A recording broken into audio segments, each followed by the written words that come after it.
Good morning students. हम पिछली class में पढ़ रहे थे भारत के विभिन्न राज्यों की पोशाकें, पारंपरिक पोशाकों के बारे में बात करते हुए हमने जम्मू कश्मीर, पंजाब और हिमाचल प्रदेश की पोशाकों के बारे में डिस्कस किया था। अब हम आगे पढ़ेंगे हरियाणा। पंजाब से लगता हुआ जो राज्य है, एक ही इनकी बॉर्डर है और सीमा क्षेत्र एक ही कहा जाता है, जैसे पंजाब के बिल्कुल जुड़ा हुआ राज्य है हरियाणा। और यहाँ पर आपको बहुत कुछ पंजाब और हरियाणा से जस्ट लगता हुआ पहले था पाकिस्तान।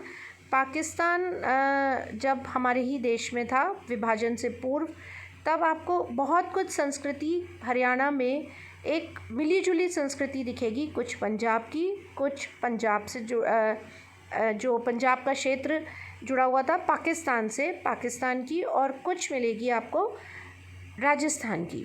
तो तीनों ही राज्यों से जो सटा हुआ बीच का जो राज्य है वो कहलाता है हरियाणा।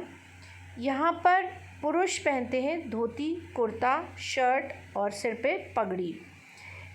एक कपास चादर या कंबल का उपयोग विशेष रूप में सर्दियों के लिए किया जाता है। जब फेटा, जिसको हम देसी भाषा में बोलते हैं, अगर आप समझें तो, क्योंकि यहाँ पर भी कृषि प्रधान राज्य है, ये भी यहाँ पर भी जो मुख्य कार्य है, यहाँ पे किसान हैं और यहाँ पे मुख्य कार्य है इनका कृषि करना। तो खेती के समय जब गर्मियों में पसीना पोंछना होता है तो एक कंधे पे ये चादर डाल के रखते हैं जिसे फेंटा बोलते हैं, और सर्दियों में ये ऊनी हो जाती है, इसे शॉल के रूप में ढक लेते हैं। यहाँ पे मुख्य रूप से 3 समुदाय पाए जाते हैं, जाट, राजपूत और अहीर, और ये अपनी अपनी शैलियों में पगड़ी में थोड़ा थोड़ा अंतर है। जब हम इतिहास पढ़ रहे थे तो मैं आपको बता रही थी कि हमारे भारतवर्ष में हमेशा से ही ऐतिहासिक रूप से महिलाएं और पुरुष दोनों ही अपने सर को कवर करते थे किसी न किसी तरीके से। शुरू से जो आपने इतिहास पढ़ा है, मैंने आपको पहली क्लास में बताया था कि महिला पुरुष पहले अपने बालों में सुंदर सुंदर पंख, हेयर बैंड्स, रिबन्स, फिर धीरे धीरे बालों में जेवर, अलंकरण करके स्टोन्स और अपने अपने डिफरेंट डायमंड्स, आभूषण, फिर धीरे धीरे आया राजाओं के, आपने राजाओं के ज़माने वैदिक काल में देखा था, मुकुट पहना करते थे, और धीरे धीरे उसके बाद पगड़ी आई, पगड़ी, और कहीं पर टोपी, कहीं पर सिखों की मैंने आपको अलग तरह की पंजाब में पगड़ी बताई। अभी जब आप राजस्थान में आएंगे तो अलग अलग तरह की बहुत सुंदर टोपी और ऐसे पगड़ी होती है। उत्तर प्रदेश में मुग़ल रहे तो वहाँ पर टोपी थी, लेकिन सिर को किसी न किसी रूप में ढका जाता था और अलग अलग तरह की पगड़ी हुआ करती थी। इन तीनों ही समुदाय की महिलाओं के पहनावे में प्रमुख अंतर है। जाट महिलाएं एक घाघरी, यानी जो लहंगा था राजस्थान में, जो लहंगा पहना जाता है, अभी हम राजस्थान का पोशाक की बात करेंगे, तो उसी का एक घुटने तक का ऊंचा रूप जिसे बोलते हैं घाघरी, शर्ट और एक मुद्रित ओढ़ना होती है। मैं आपको अभी आपको चित्र में दिखाऊंगी। महिलाएं सिर के ऊपर अपनी ओढ़नी को थोड़ा सा ऊपर करने के लिए 2 इंच का एक स्टील का एक फ्रेम पहनती है, जिससे वो टोकरी, जिससे जो उनका ओढ़नी है वो सिर पर टिकी रहती है। घाघरी मैंने आपको अभी जैसे बताया, राजस्थान के घाघरा को पुनर्जीवित करती है। जिस रंग को वे पसंद करते हैं वह लाल और काला है। महिलाओं की शर्ट ऑलमोस्ट पुरुषों से मिलती जुलती है। जैसे पुरुषों की शर्ट होती है आस्तीन वाली शर्ट जिसमें कॉलर होती है और हाथों में जो शर्ट की आस्तीन है उस पर कफ बना हुआ होता है और वैसे ही बटन होते हैं।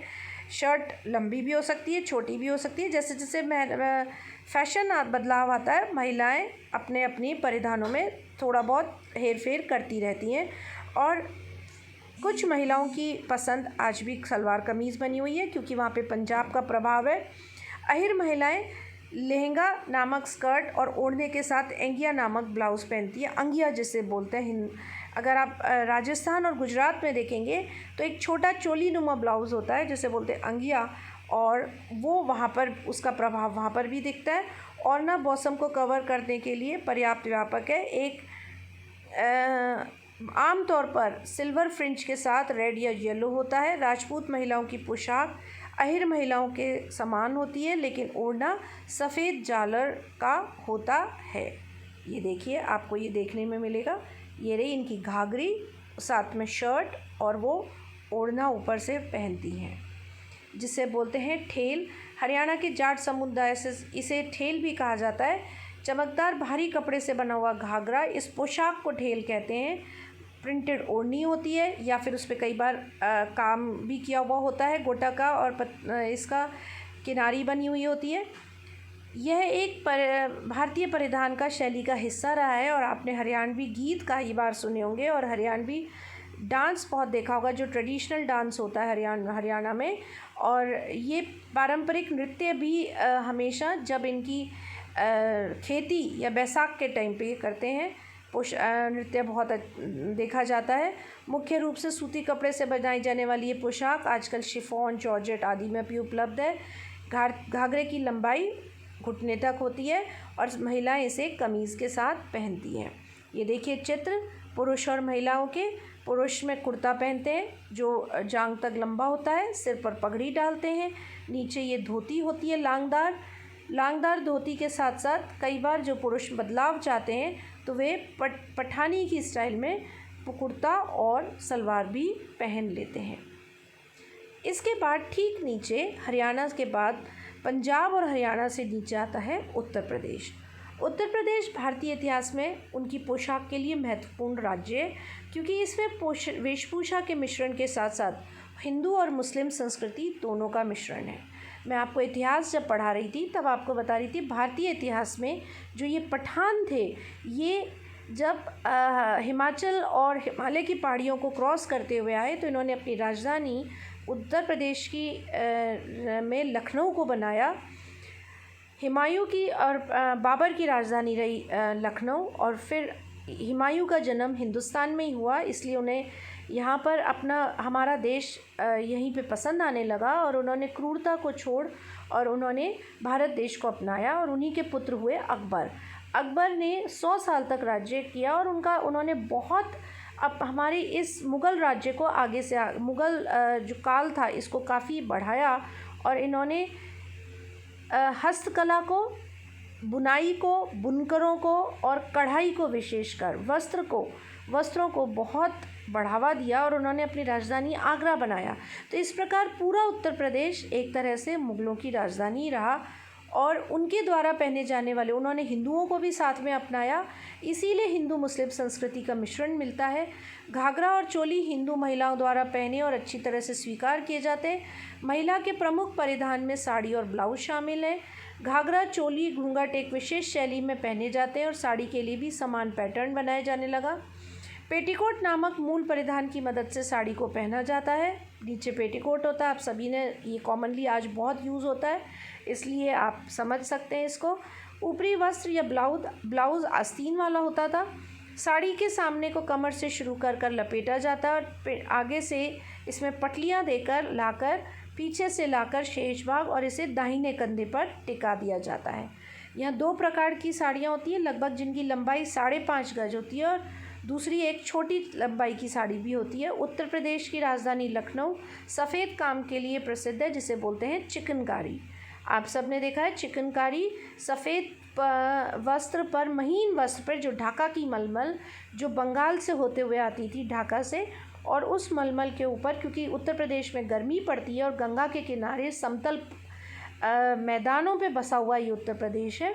भौगोलिक परिस्थिति में देखें तो यहाँ पर गंगा और काफ़ी नदियों का संगम होता है, और इसीलिए यहाँ पर कृषि काफ़ी, यहाँ पे गेहूँ की पैदावार ज़्यादा होती है, और इसीलिए इस चिकनकारी में भी सफ़ेद कैरी, आम और गेहूँ की बालियाँ विशेष रूप से देखी जाती हैं। और इस कढ़ाई की खासियत ये होती है कि ये पीछे से बनाई जाती है, और आगे की तरफ ये बहुत बारीक सुंदर दिखती है, और इसे शैडो वर्क भी कहा जाता है। महिला और पुरुष के वस्त्रों पर भी अक्सर आप चिकनकारी का काम ज़रूर देखेंगे। सूती साड़ियों पे विशेष काम होता है। रेशम की प्रसिद्ध साड़ी ब्रोकेड भी उत्तर प्रदेश की खास है। बनारस एक वहाँ का बहुत एक अच्छा सा शहर है और इस शहर जो गंगा के किनारे बसा हुआ है और इस बनारस के बनारस शहर में बनारसी साड़ियाँ फेमस हैं जो सिल्क के भारी काम की होती हैं। रेशम के काम पर बुनाई जो वीविंग होती है वो इतनी बारीक होती है और इसमें मैंने जो अभी आपको नाम लिया कैरी के बूटे और गेहूं की बालियां और इस तरह के बूटे ये ज़्यादा फेमस होते हैं। शादी पर एक विवाहित महिला को जब वस्त्र इकट्ठे किए जाते हैं, साड़ियाँ इकट्ठी की जाती हैं, मायके से जो साड़ियाँ मिलती हैं उसमें अक्सर आप देखेंगे एक बनारसी साड़ी या ब्रोकेड की साड़ी ज़रूर होती है। महिला की एक विवाहित महिला के लिए सुहाग का प्रतीक है। पैरों में बिछुए और मांग में सिंदूर और माथे पर बिंदी, ये हिंदू स्त्री की मान्यता में शामिल है। पुरुष परिधान में ऊपर वस्त्र में कुर्ते के 2 टुकड़े होते थे, यानी कि कुर्ता पहना जाता है और आस्तीन ढीली ढाली होती है और नीचे घुटनों तक लंबा कुर्ता होता है। क्योंकि यहाँ पर अचकन और शेरवानी का बहुत प्रचलन था, जो पुरुष ढीली ढाले पोशाक हुआ करती थी। मुग़ल काल में सिर पर टोपी पहनी जाती थी और यहाँ पर पगड़ी का रिवाज नहीं रहा है कभी भी। और हिंदू पुरुष फिर भी इसमें पगड़ियाँ पहन लेते हैं शादियों के दौरान आप अक्सर आज भी पुरुषों को शेरवानी पहने हुए देखेंगे। पारंपरिक रूप से कुर्ता पहनते थे, लेकिन आज भी शेरवानी का बहुत चलन है क्योंकि वो मुग़ल काल से चली आ रही है, साथ में चूड़ीदार। अब आप अगर अपने शादियों में देखते होंगे भाई वगैरह अक्सर आज भी दूल्हे को शेरवानी ही पहनाई जाती है। ये मथुरा का ये चित्र में आप देखेंगे मथुरा का फेमस रास है, क्योंकि कृष्ण जी का जन्म उत्तर प्रदेश में मथुरा में ही हुआ था। तो पूरा हिंदुओं में एक उत्तर प्रदेश कृष्ण भक्ति से लीन है।